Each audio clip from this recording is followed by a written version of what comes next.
We got in a bunch of emails, and so I'm going to answer some of the questions that some of the fans have to me and about the show. The first one's from Ali Saif, and Ali writes, did your character in the show affect you personally? Do you miss comedy? Yeah, the character of Walt in Breaking Bad is he's so under pressure constantly.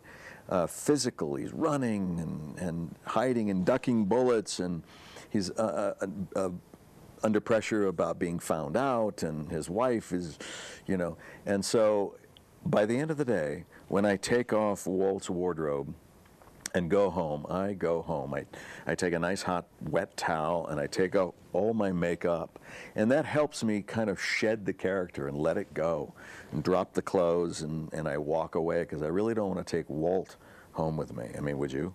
There's no last name on Jonathan, but Jonathan writes, you were obviously presented with the difficult task of portraying a mundane high school chemistry teacher and a total badass.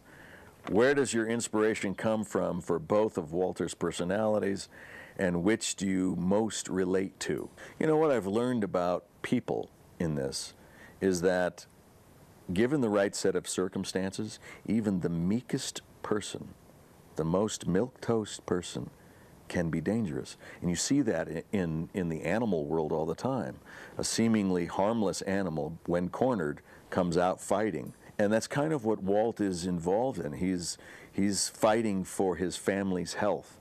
And so he's got nothing to lose, and he knows he's going to be dead in 2 years anyway, so you might as well go for it. Are there times when you are not shooting, when you unintentionally find yourself in the midst of, in the mindset of Walter? I don't have my glasses on, so when I'm not shooting, I become Bryan. I usually try to not be so out there. I usually wear hats and kind of downplay it. And I'm so used to that because as an actor, our job is to observe. And if you suddenly become the observant, and people are observing you, well, then you've lost that ability. And being observant is part of the actor's toolbox, where you're looking at behavior, human behavior, and filing it away so that when you're playing a character, you can pull out those notes and say, wouldn't it be interesting if this character did this? And so I like to observe people when they're not noticing. In fact, I'll go to a coffee shop or something, and if people are arguing, I'll get like a newspaper and I'll just watch them over the newspaper so I witness their behavior. Lisa writes in, how do you guys like working in the Big A? Have you been able to sample a lot of green chili? This is the Big A is referring to Albuquerque, New Mexico. And the biggest thing in New Mexico is chili. Not chili like chili and beans kind of chili that cowboys would eat on the range. No, this is green chilies or red chilies, hot pepper chilies.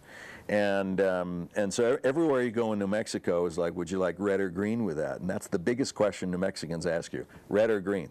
They love it so much they put it on their ice cream. And I'm not joking. And if you really want to, act like a local in New Mexico, when someone asks you at a restaurant, you want red or green, you just say, Christmas, and they'll bring you both.